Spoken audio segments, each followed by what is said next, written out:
everyone. Welcome back to episode 15 of Talk of Fame podcast. If you haven't noticed, we have the lovely singer-songwriter Thalia Rodriguez, known as Zina, with us today. Instead of me introducing you, why don't you introduce yourself and tell us more about what you do? Hi, I'm Zena. I'm an artist, singer, songwriter. So I basically songwrite for other people as well as kind of like working on my own music. And yeah, I've kind of been in this little industry for like a couple years now for real. But I started when I was 19, and then I was kind of just doing things blindly until I think I was like 21 or 22, and then that's when I finally kind of found my foot and started like getting connected with the right people and everything. Oh, I love that. Like you said before, like you said, like you like write music for other people. Like, which person like did you like have like all the people that you like, kind of like wrote for? Like, did you like and fangirl over any of them, or you like you're just like, oh, it doesn't, then it's all right, this person. I haven't really fangirl. There was this cool song that I wrote, and I think I'll have to look it up. But it's by Janelle. That's her artist name. But I had wrote it with my friend Kyle, and she's like a YouTube influencer. So he was able to pitch it to her, and she liked it, and I thought that was really cool. Another person who's really cool is I've wrote with my friend Sheba, who is TikTok Brown Chick on TikTok, and she recently blew up. But when I was writing with her, like she hadn't even started TikTok yet. So it was really cool that, one of the songs we had wrote a while back before the pandemic, like actually was able to be Oh, done. really? Oh, that's amazing. So like talking about like the pandemic, we've been like stuck at home a lot during over this last year. What is something that you've done over the last year that you wouldn't have time to do before? Um, I think definitely being with my family. I don't live too far out from LA. I was born in Clovis, California. I'm not sure if you know where that is. Yeah. Yeah. And so LA is about 3.5 hours away. So it's not like I was like moving from like this crazy state all the way to California and then I wasn't able to see my like family. I would still see them like I'd say like every couple months, but I don't know, I really miss them. So I've been able to like hang out with my family, see my friends that I didn't have like in LA. Yeah, same here. Like this like whole pandemic has been absolutely insane for basically everyone. Like that's like what I agree with what you said. Like I got close to my family like you did. Like all my family, like most of my family either like live in the area like about a half hour or some of them live out of state, but most of my family lives in the area where I am. Because like I live in Scranton, Pennsylvania, so it's about 2 hours east from Philadelphia. And so like I actually go down to California, Los Angeles a lot. Like every like once a year I go down to Los Angeles Wow. because I'm a Dodger fan and like baseball team down there. So I go down there for a game or just to visit because that's like my favorite kind of place to go down. So I'm either in down there in Los Angeles or like Pasadena or basically around at Los Angeles. I've been, if you like ask me like, have you been to my place? Like I've been there, I believe 3 times, I believe, over the last 5 years. Like I've been there 3 times total. Wow. I would basically, my parents, I literally asked my parents, like, it's okay if I live there when I'm older? And they're like, oh yeah, whatever, you're probably not gonna last. You probably wouldn't live too far from your family because like I'm kind of like gonna miss, I kind of don't want to be too away from my family. Yeah, that's how I am too. I was like, maybe that's probably, you might be right, but No, well, you gotta try it out. too I much mean, like LA. you could always do like a little like vacation to just see if you like it like by yourself before you actually Yeah, decide. that's true. Like one of my friends, like I had one of my friends, Madison Walken, she came on. She's like she asked me a question. She's like, "Are you allowed to fly alone to Los Angeles?" I'm like, I don't think I would, but I don't think my parents will let me fly across the country at 14. Like, I don't think like I mean, I didn't get on a plane until I was like 21. So I don't even know how I was scared going alone. So yeah, I wonder how it would be like being a younger girl. you know? Yeah, like I'd be terrified because like I suffered from anxiety so much as a kid. Like I was terrified. I was shy. Just I had disorder for anxiety, depression, and I'll probably be terrified. I'll be like, what am I do? I don't know anyone here. Like I don't know what I'm doing. I don't have Yeah, I get you. like there's so many like pros and cons to it. Like there's some goods, but there's some like bad to going by yourself. Like you can do anything you want and whatever, but like it stinks you have no one there to help. You don't know like anyone there. So I'm like, there's no one I can hang out with. Like, is there anyone here? Yeah. No, I totally get you. It's like Exactly. I used to go on, you have Amtrak over there, right? Yeah. Yeah, I used to go on Amtrak when I was like, I want to say I was like 14, 13, up until I was like 17. And because I think you had to be 18 to be without like an attendant on there. Yeah. And I remember I used to get like stressed out going on that just because I was like, what if I miss like my stop? Or what if they like, I don't know. What if somehow I just never get to where I need to go? But so I can only imagine with like a plane. Yeah, I'm the same exact way. Same exact way. So like over the last year, we had some like a bunch of like kind of free time over the last year due to COVID and quarantine and stuff. Is there any like shows that you like binge watch or like movies that you binge watch over the last year that I never seen before, or are you just trying to like rewatch it? Um, so yeah, I was actually never really into TV before, but I think the pandemic like really forced me to get into that. Like just gave me. Same here. But I really like Money Heist. Have you seen that on Netflix? I haven't. I heard of it, but I never seen it. Have you seen Game of Thrones? Oh, I love Game of Thrones. Yeah, my boyfriend got me into that one recently. So I binge watched that one. However, I needed to watch like a lot of the episodes like over again because my attention span is really bad. And if I like take my eyes off of it for like 5 seconds, then I have to watch like 3 episodes prior. Yeah, Like, same. Like sometimes I just like go like so let's just say like I'm like starting to watch The Crown on Netflix because I love like learning about history and like learning about kind of people and history and all of that. yeah. Or I'm trying to watch Grey's Anatomy too. Like I only watched season 11 and now I'm obsessed with them on season 4 right now. I started season 4. And like I remember like I was like because I'm like so obsessed with The Crown and Grey's Anatomy. I just like remember like I would just go on my phone to check something in case someone texts me or trying to reach out. And like I was like, and whenever I put my head down for a second, I'm like, oh, I can't do these. I have to pause this work. Like I can't. Like Yeah, that's me. eyes off it for like at least like 2 seconds. Like I just like can't do that.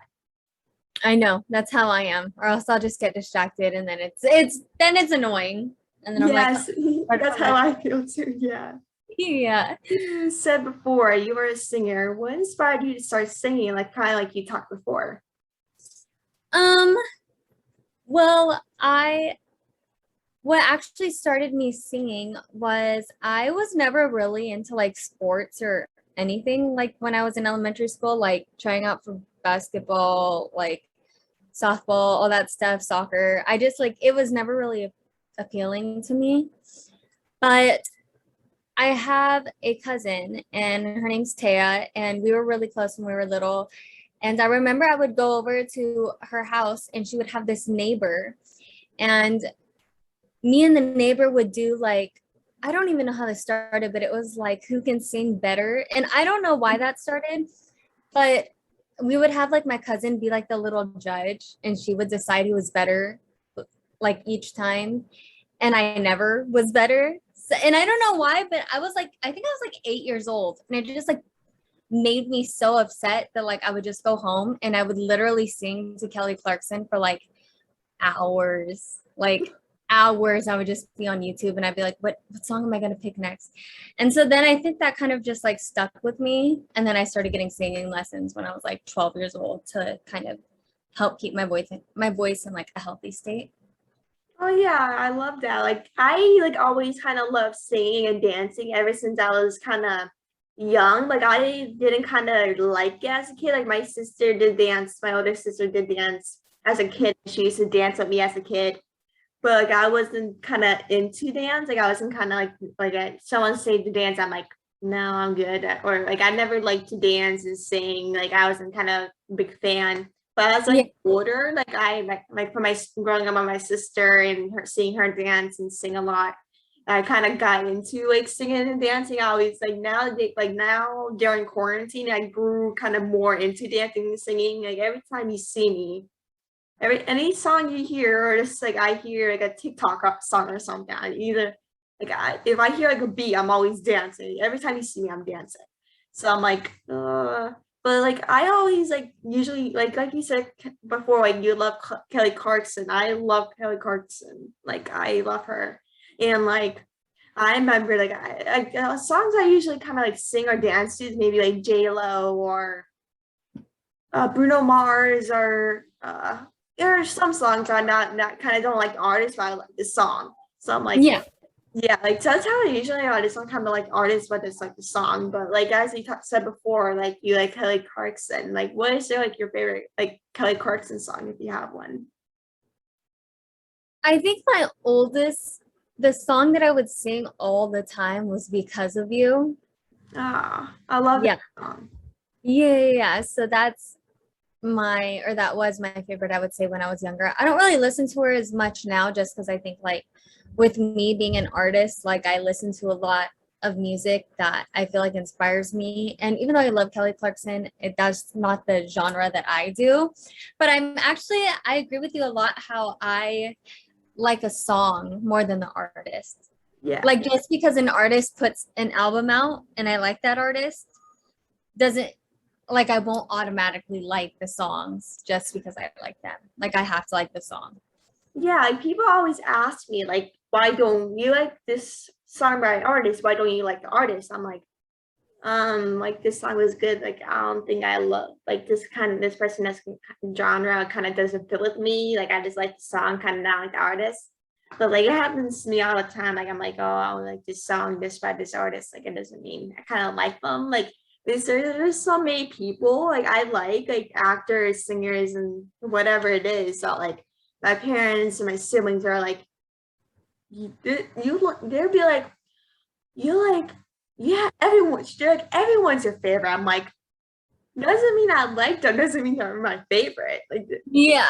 it doesn't mean they're my favorite, but like if I say they're my favorite, they're my favorite. Like one of my favorites or favorite. I don't know whatever it is, but like I mean, your favorites could be whatever it is in the moment too. Like you know how like you always have like a different favorite song every like couple weeks. yeah. Like it changes every couple of weeks. Like I have like the same song, like same favorite song for over like what is it, like 3 months now, I think. But like it changes. Like sometimes it's one of my favorites and my favorite, and it depends. Like if I get to a song I used to like or a song I just heard or this came out and everything. So like it depends on new music and whatever comes on into my mind, depend on the day really. Yeah. What kind of music are you into? I'm basically into everything. Like I'm into like pop, rock. Like I'm basically into everything, like I said. But like I'm mostly into pop or R&B or rap. Those are probably my main kind of three. Yeah. Like, do you have like a favorite songs? Like you like no matter like what you do, like do you have a favorite kind of genre you like to listen to, like your music and stuff? I think it's pop, but it would be more of like a pop like I don't know, just like a more vibey pop, I guess. Like Doja Cat, you know how like Doja Cat's putting a lot of songs out, like Ariana, Yeah. like I don't know. I like to think like it's like a sassy pop. Like it's Yeah. like the genre is like for girls who are like, oh, I'm that girl. You know what I mean? It's like Yeah. a feel good diva pop. That's what I like to like call it. Yeah, I love that too. Like I'm always into like songs, like whatever the song is, I'm always whoever has like a kind of like a good beat to it that's kind of high beat. I'm always kind of like jamming to it. My dad, and sometimes I'm on the way like with my dad in the car, and he's like, he says like I have a good playlist and stuff. He's like, put something on. He's like, Kylie, put something kind of high beat for me and stuff. And I was like, all right, I try my best, but every song I kind of put on, like I have like 500 songs on my playlist. I have like a bunch of songs, in my playlist, including your new song. And like, Thank you. and like I remember him just kind of jamming out to my playlist, and he was like, "I love your playlist. You should come play music more often." I was like, "All right, if you want me to, I would," but it really depends. Like on the song, like Ariana Grande, she has good songs. Nick Jonas, part of the Jonas Brothers. I'm actually going to seeing them on Friday. Actually, No way. so I'll be seeing them in Hershey. So I'm seeing them for my first concert over a year, which I'm very excited for. But like my last concert I went to was actually the Jonas Brothers in Los Angeles, because I went there to Los Angeles and they're performing. So I was like, oh, I go see them. Like, why not? Because my dad like said like, oh, Jonas Brothers were performing in Los Angeles. I was like, what? Because he knew how much kind of like I liked them. He's from like my favorite band. So I'm like, yeah, can you maybe go see him if we have time? He's like, yeah, but like it didn't kind of wasn't all that great for me because like we had to leave. The thing was at like 9 o'clock at night, but like we had to leave at like 4 o'clock in the morning because like we had a flight next morning. So like kind of not all that great, but like at least I kind of get to do something kind of for my birthday, like birthday present, like type of thing. Because like I had really nothing planned for my birthday, so I was like, oh, let's do this. And if I don't do anything on my birthday, it's fine. At least I get to go to the concert. That's all right. Like I'm whatever I get, I'm very grateful for it, no matter what.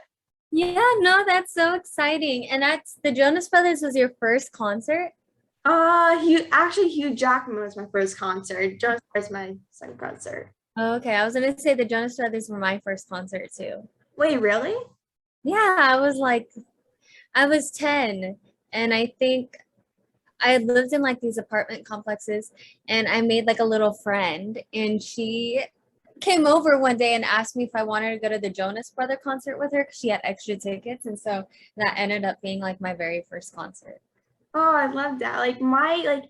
That's technically my first concert was Hugh Jackman. Is kind of more of like an actor type of thing. He's my favorite actor and stuff. So he's kind of more like an actor side type of than kind of singing. So like this Jonas Brothers, like my first kind of concert, like that actually was kind of like a singing group that not like they do all of them do acting as well, but like they're more known for singing. So that was kind of technically my first concert. If you like, they're actually songwriters, so that kind of technically I would say. Yeah.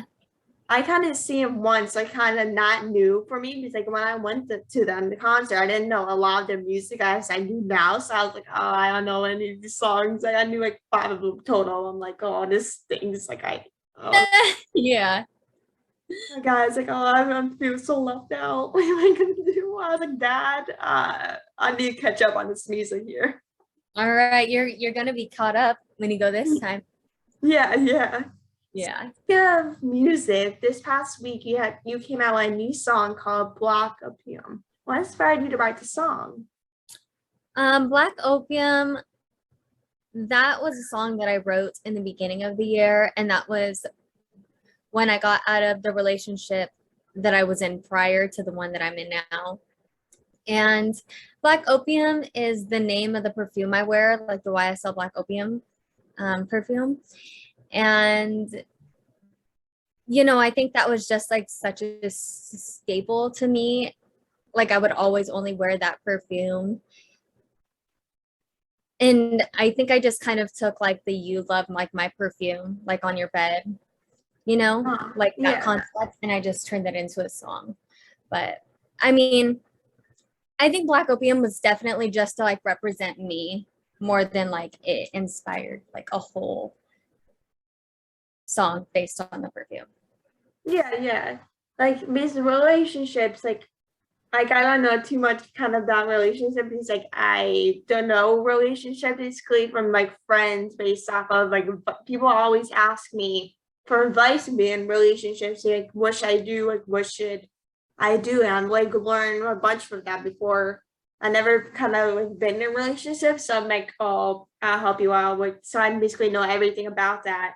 So like these relationships could be very toxic and could hurt. Like I understand, like I experience like I experienced people that like never like I crush on people but it's never liked me back. So like I really like once I listened to the song, I remember I used like connect with it very well because I felt like kind of heartbreak. I was like crush didn't like me back. Like, oh, that's things I really like this kid, but he doesn't like me back. Like, what's wrong with me? Like, what did I do wrong? Like, why does he not like me back? So like Yeah. so like that's why I kind of always keep my kind of relationship kind of private because like I was like, oh, why should I even like people anymore? Like why should like not why should I have a crush on someone even like they don't like me back? So that's kind of why like I really connected with this song the most because like relationships can be hard. It might not last. It may last but not last. So like Yeah. like this is like really the song I can really connect to and kind of relationships and like I can actually kind of connect the song to my friends if they're in a relationship and they're going through problems I can actually help them. It's like from kind of a personal experience or from family or whoever it may be, like I can help them like whatever kind of they need. I might not know the answer to the question, but I always try to help people out even if they need it, like whether it's my family or my friends. I always try to help them out and be there for them whenever they need it. Because I'm always there for my family. Like whoever is going through a rough time, I'm here for you. Always send me a text, even if we never talked or we did talk. Send me a message. Because there's no one like in case no one has your back. Like people are going through so many things in their life, and like there's some people that are not there for them. Like they don't have no support system and stuff. So whoever needs support system, like you reach out to anyone, like whoever maybe like your idol or your favorite singer or whoever or me even. I'm always open. My DMs are always open. So like you just may never know like what you really are going through really. Yeah. And what's kind of nice about like, I mean, you say like, you know, you're really young, you haven't been in a relationship, but like you've experienced heartbreak from like a crush not liking you back. And I think the thing that's kind of nice about like all like relationship songs, they're like, no matter how severe the situation was, like you can still relate to the feelings at the end of the day. Like if your crush doesn't like you back, it's like a feeling of like rejection. Like you said, like, why don't you like me back? If a relationship doesn't work out, it's like, what was wrong with me that it didn't work out or anything. Like they still fall in the same category. And so Yeah. that's always nice. It's like you don't have to be in it to kind of know and feel what it's about. Yeah, exactly. Yeah. Like there no matter like if you're like non-relationship, like if your crush doesn't like you back or you experience a breakup, it's kind of still it's kind of the same feeling. You really like this guy or woman, whoever kind you're into, like you don't know kind of like it's like the same thing. Breakup and rejection is hard because you really like this person. Like it really stinks. Like kind of like I never kind of open up about who I liked ever since kind of like rejections. I never open up about it unless like people really want to know, I'll open up about it. But like it's a because I never kind of want to feel kind of vanished like on how like you shouldn't like this guy, you shouldn't like this guy, you should date this guy. Like that's kind of like people judge you kind of for who you like or whoever you want to date. So that's kind of why I was kind of private for me because like people, I'm just scared people would judge me for who I like or who rejected me and everything. Like that's kind of always kind of why I always kept it private. Like I'm like except for kind of certain people that I trust, but like relationships are hard and rejection's hard. No matter what you're going through, it's always very difficult. No matter kind of what you're going through. Yeah, exactly. I agree 100%. There's so many like singer and songwriters in the industry nowadays. Do you have anyone they look up to the most, either like they're still here or not? Yeah, I mean, I look up to like one I really look up to right now is Doja because I feel like she's just absolutely killing it. Just from when she did Moo to where Yeah. she's at now. Um, and I just love her like persona, and especially on stage, she's incredible. So I think like as an myself, you know, like I'm still kind of growing as I establish who I am even more and kind of find myself as an artist. And I think it's nice to like look up to like Doja Cat or like Ariana or Rihanna or whoever who they're very like successful women who are Yeah. established and, you know, kind of have themselves figured out. So it's nice to always look up and kind of refer to them if I need Yeah, help. like all the people that you said, like Ariana Grande, Rihanna, Doja Cat, like all like those people are kind of inspirational. It's like they're very successful in what they do. They have like amazing hits. Like the one I kind of look up to the most is Ariana Grande, like you said.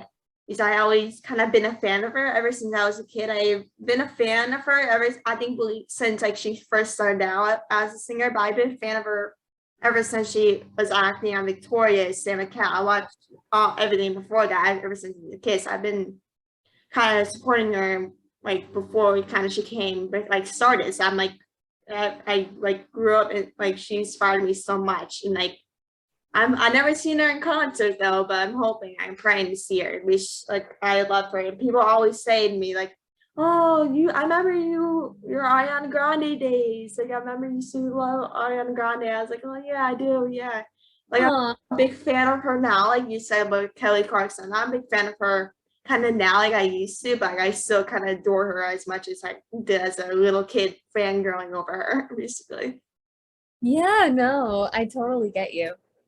Yeah, like you said before, like you're a fan of like Doja Cat. She's like your inspiration right now. Like, do you have like a favorite song by her, or you like what is there like kind of thing like you look up to the most by her? Um, my favorite song by her is Rules or Streets. So Rules or Streets. And I look up to her because I don't know, I feel like she's just so authentic. Like she's Yeah, just so funny. Like she always just, I don't know, she just does her own thing. She's very honest. I love her style. I think her flow is insane. Like she literally changed the whole music game up.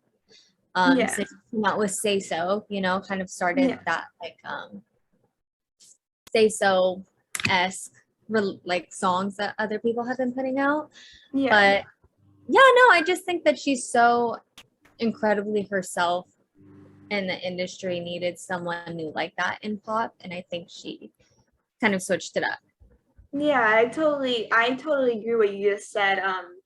Like there be a lot of artists kind of like are kind of doing what their fans want them to do, or haters who try to do what they want to do, like switching music up, try to do like these people are doing, like do what Tori Kelly's doing, do what Madison Watkins are doing, do what these kind of popular artists are doing. That's kind of like most of the kind of people are going off of because like most of the fans are like you should go off like this person. It's like most of the like they just do what they want, not for like kind of what they wanted. It's not do like what to do to get like more viewers, like to get like a bunch of streams and make a hit. That's kind of like I think of it because sometimes like some artists kind of do that, some don't. Like it depends kind of who you are as a person, kind of how you are, like with streams and stuff. So like that's kind of how like kind of some artists are. You based off of your fans and hate and trying to get more kind of more streams.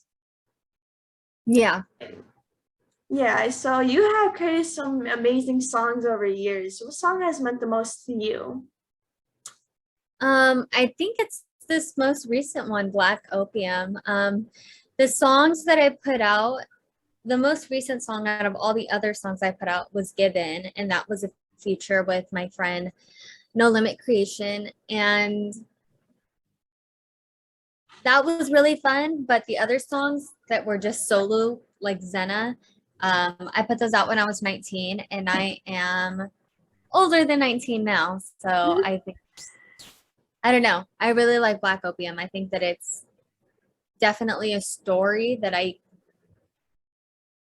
really liked telling, and it reflects my music and like how I've changed and like developed as like an artist. I think it shows that Yeah. off. Yeah, it's amazing. I totally agree with that. Like there's so many most of the artists kind of nowadays like always like kind of like write songs as if like they're like kind of do write songs as their like, kind of own personal experiences and like write songs as if like they're what their friend's story is or whatever like person they met, like they usually put that into like a song. And that's kind of like what I love is I like singers and songwriters always put out songs that people can connect to and Yeah. there's so many songs connect to based on kind of personal experience for me, based on like relationships, for who I am, like for kind of what kind of I grew up doing basically. And so like the reason I really kind of started this whole thing with the podcast is like I kind of never kind of saw myself on kind of on screen on TV, and I kind of never saw someone like me. Like I always grew with anxiety. I was always very shy. I was just so anxiety disorder. So like I never kind of saw myself. I never knew what I wanted to do. So I have actually two journalists in my family from my local news station. And like over the last couple of years, my family came up to me and was like, Kylie, you would do a great job. You should try this out. I'm like, oh, maybe they knew how much sports fan. I know a bunch of like sports things and stuff. So they'll be like, oh, Kylie, this will be perfect for you. I'm like, oh, maybe I'll think about it, but it kind of never crossed my mind as if we just started. But then over quarantine, I kind of have more free time. And before quarantine, I was always like a busy person. I was busy. I didn't like ever since COVID hit, like I was like, what am I gonna do? I'm always busy. How am I gonna adjust to kind of a free schedule? Yeah. So like I had like more time to kind of think about it more. So like once I kind of thought about it, I was like, Mom, it's okay if I do this. And they're like, yeah, you can do whatever you want. If you want to start this, whoever make you happy. If you don't like it, then don't do it. I was like, all right, I'll do it. And like I was like wanting to make sure. So like I want to do without anyone's permission. I didn't know if they would kind of recommend putting myself kind of out there, because I always knew I wanted to be in the industry somehow. Like I never knew what I wanted to do in the industry, but I just knew I always wanted to be in it.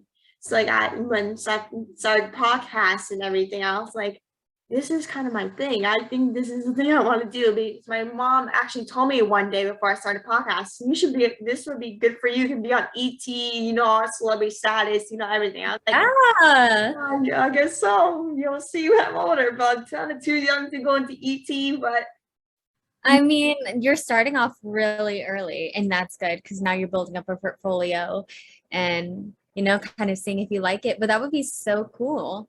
yeah, that's kind of one of the dream jobs I do, is like work ET or some kind of hit music, like kind of like industry thing, like being in industry news. And like that's kind of my dream. Is my cousins work at like my local news station, so they cover all of that sports or the daily news in my area. So I'm like, I want to do that. I want to do that. So I was like, I told my mom a couple weeks ago, I was like, I want to be on ET. I want to do something. I want to be on celebrity news. That's what I want to do. I want to interview celebrities like I'm doing now, just do kind of what I do. I just kind of what I'm doing now is to interview basically everyone in the industry, see how they're doing, or really anything I can do to hang out with celebrities and talk to them, and just to learn more about them, like that I haven't kind of learned about them yet. Yeah. So what is some advice for people who would like to be like you one day? I say just go for it. Literally just go for it, because if you spend all your time thinking about how you're going to go for it and trying to perfect going for it, you're not really going for it. And I think that's fear. So I mean, obviously have a plan, but like just shoot, and if it fails, then shoot again and just keep trying and trying and trying, and definitely get out of your comfort zone. Like everything is getting out of your comfort zone. Like, this is chasing something that's would be seen to other people as like unrealistic and unattainable. So it's gonna have like a lot of scary pieces to it. And I think it's literally just pushing yourself every day to be like, what's the worst that could happen? Try it out. Like you just have to go for it. And that's something I still, can struggle with too, because like as an independent artist, like I'm the only one really pushing me. Like I don't have like a huge team to like fall back on, or like a label that is counting on me or anything. It's like if I wake up today and I don't want to do it, then I don't have to do it. But I can't think like that. Yeah, so I agree exactly what you're saying. Like sometimes I have my downfalls. I'm like, I don't want to do this. I'm not such a move to this day. But everyone kind of does that. Like I don't want to do this interview today. I don't want to go to work. But everyone that's kind of been through that. So I'm like, Because I'm kind of like running kind of my own business and my podcast. I'm like, I can actually deal with that. I'm like, oh, there's a lot going on. I'm not in the mood to do this right now, and there's a lot going on. I Yeah. feel this like always, like if there's too much, like I can't, like how am I gonna balance? Because a lot of people ask me, like, how do you balance your podcast, school, seeing your family, and everything you do?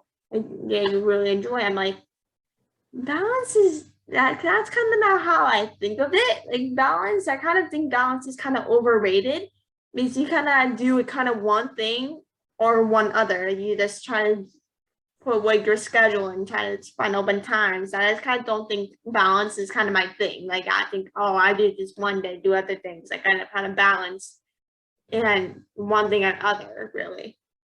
Yeah, no, I totally get that. It's like, I don't know. And I feel like it's not really balancing if everything you love, if you're doing everything you're really loving, you know? Yeah. Like, of course, like I see, like, you know, balance like your family in, you know, just don't work like hard all the time. But I feel like if, I don't know, I feel like it's kind of easy to Yeah, balance. like it really depends like on your schedule. Like it's easy, it can be very difficult, but it can be very easy at the same time. Depends. Exactly. Yeah, so the final question for the interview is, do you have any secrets on how you write your music? Do I have any what? Like any secrets on how you write your music? No, I don't. You put like kind of like put any kind of meaningful into it, like on how you like kind of like write your songs?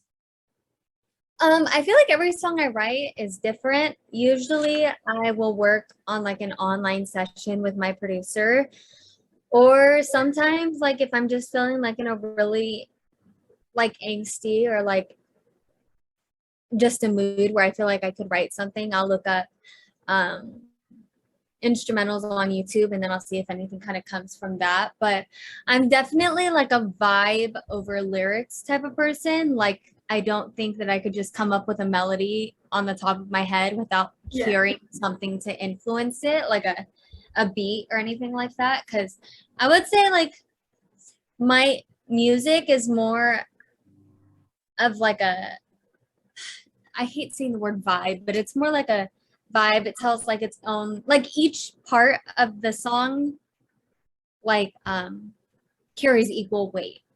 Yeah. Instead of just being more of like a storytelling, like I'm just gonna write some really meaningful lyrics on like a guitar piece and that's all that needs to be. Like an Ed Sheeran, because his lyrics are so good to where in the beginning it would just be like a guitar. I feel like mine kind of needs everything. Yeah. Ed Sheeran kind of connects to everything. Like first, like his song kind of starts as kind of guitar, kind of slowly, because then me after the song, after middle, it kind of gets like a good kind of beat to it and gets a very thing. So that's kind of like what I love is it just kind of starts slowly and just starts going, and you just like start dancing like a high beat, really. Yeah, no, exactly. And he's an amazing artist, amazing lyricist. Yeah. So I just wanted to thank you so much for coming on my podcast. It means so much. I'm so happy to be able to talk to you, and I had such a blast talking today. And we'll definitely stay in touch. And next time I come down to Los Angeles or something, if you're around, we can meet up or something. Yeah, that would be so fun. Yeah, and the next time I'm down there, I'll let you know. And it was such a blast talking to you today, and I'll definitely talk to you soon. Oh, it was so sweet. Thank you for having me on your podcast. This is so fun. You're an amazing interviewer. You're gonna go really far with this podcast. Oh, thank you so much. It means so much to hear you say that. I really appreciate that. Thank you so much. Yeah, of course, girl. Then talk to you soon.